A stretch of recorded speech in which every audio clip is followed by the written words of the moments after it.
তো এটাকে আমরা কি করব, এখন ভগ্নাংশে সাজাবো বা বজ্রগুণন করতে বলেছিল।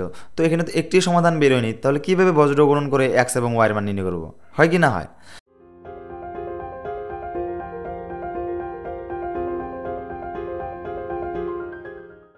স্টুডেন্টস, আমি দীপজ্যোতি বেঙ্গলি মিডিয়াম চ্যানেলটিতে তোমাদেরকে স্বাগতম জানাচ্ছি।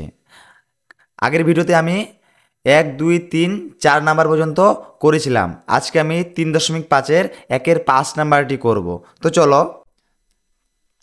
করব। আমরা কি বলেছে যে আমাদের বের করতে বলেছে যে এই সমীকরণটির সমাধান কয়টি আছে, একটি নাকি অসীম নাকি একটিও না, এইটি আর কি।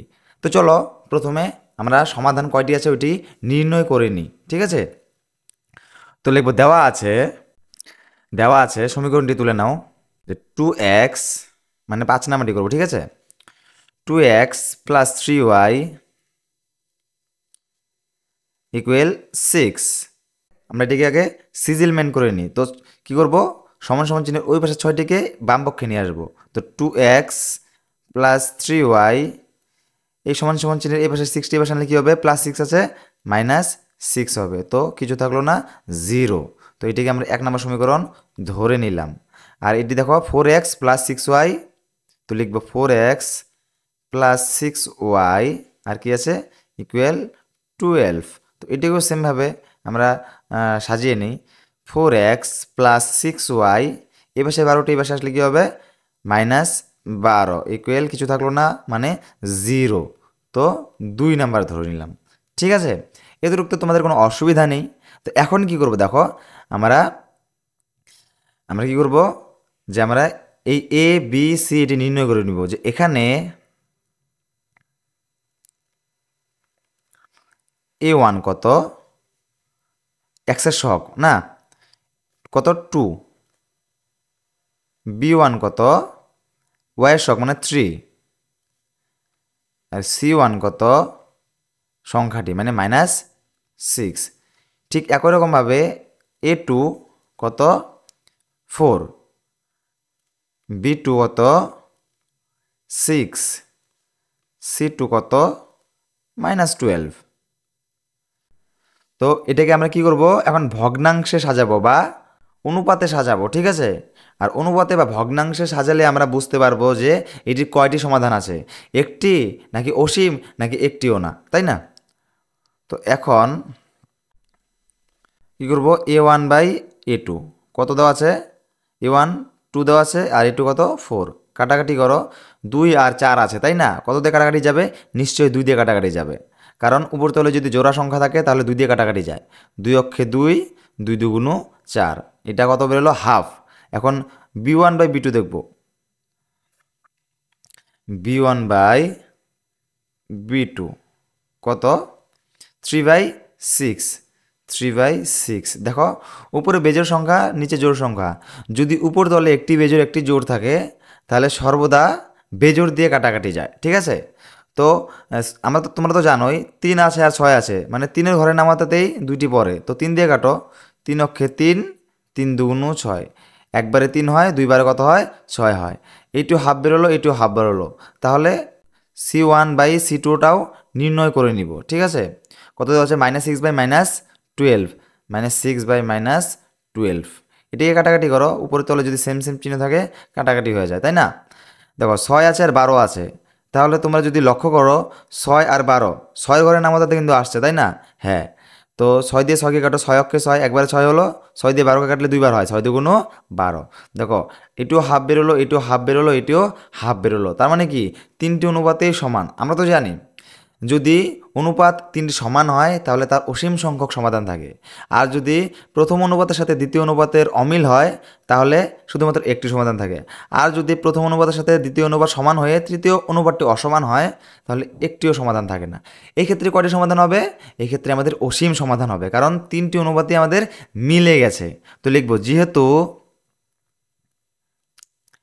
a1/a2 সমান সমান b1/b2 সমান সমান c1/c2, তার মানে 3টি অনুপাতে যদি সমান হয় তাহলে লিখবো যে অতএব, কোশ্চেন অনুযায়ী লিখবো, কোশ্চেনে কি দেওয়া আছে দেখো যে প্রদত্ত সমীকরণ জোড়ার কয়টি সমাধান আছে? অসীম সমাধান আছে। অতএব প্রদত্ত সমীকরণ জোড়ার অসীম সমাধান আছে। ঠিক আছে, তো আরেকটি লক্ষ্য করার বস্তু কি বলেছে, যদি আমাদের অদ্বিতীয় মানে একটি সমাধান বের হয় তাহলে বজ্র গুণন করতে বলেছে। ঠিক আছে, আমাদের তো এখানে একটি সমাধান বের হয়নি, আমাদের অসীম সমাধান বেরিয়েছে, তো এখানে আর বজ্র গুণন আমরা করব না। তো নেক্সট কোশ্চেন এখন করব। এখন পরবর্তী কোশ্চেনটি দেখো, মানে পরবর্তী নাম্বারটি দেখো কী দেওয়া আছে, 6 নাম্বারটি দেখো যে x - 2y = 6, 3x - 6y = 0, তাই না?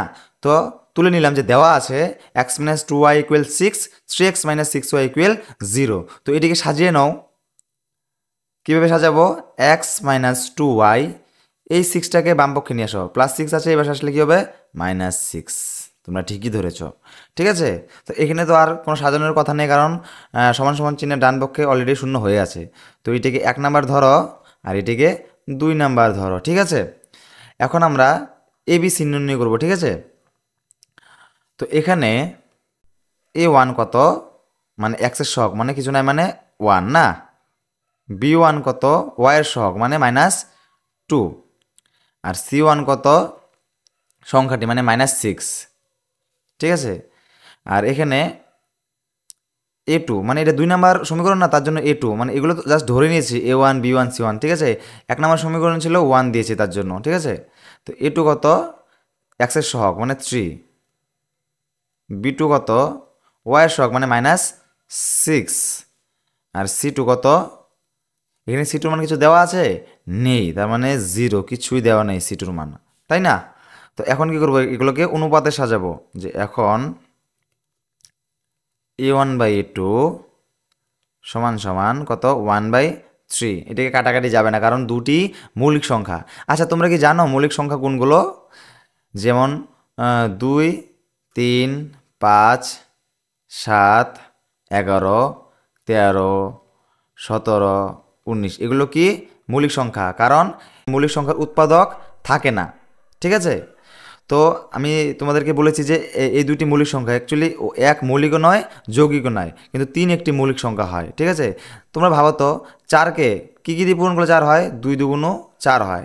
কিন্তু তোমাদেরকে যদি বলি 3কে কী কী দিয়ে পূরণ করলে 3 হয়? শুধু 3 অক্ষেই 3 হয়, তাছাড়া আর কিছু হয়? হয় না।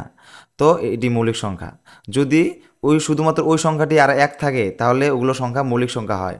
কিন্তু 4কে 2 পূরণ 2ও যায়, 4 পূরণ 1ও যায়, তাই না? এটি ধরতে পারবে না।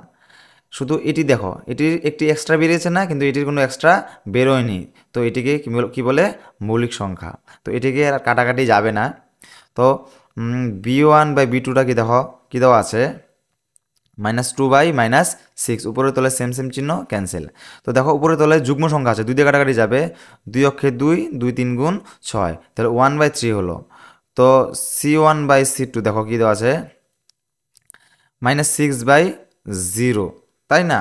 -6/0।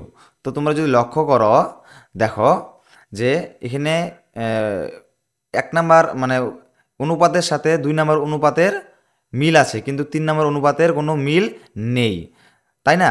যদি আমরা তো জানি, যদি প্রথম অনুপাতের সাথে দ্বিতীয় অনুপাতের মিল থাকে, তার সঙ্গে যদি তৃতীয় অনুপাতের কোনো মিল না থাকে, তাহলে তার একটিও সমাধান থাকে না। তো লিখব, যেহেতু A1/A2 equal B1/B2 not equal C1/C2 হয়। আমরা জানি যদি প্রথম অনুপাতের সাথে দ্বিতীয় অনুপাত মিল থাকে, আর যদি দ্বিতীয় অনুপাতের সাথে তৃতীয় অনুপাত মিল না থাকে, তাহলে কি হবে? তার একটি অনুপাত থাকবে না। তো অ্যাজ পার কোশ্চেন আমরা কি লিখব? অতএব প্রদত্ত সমীকরণটির সমীকরণ জোড়ার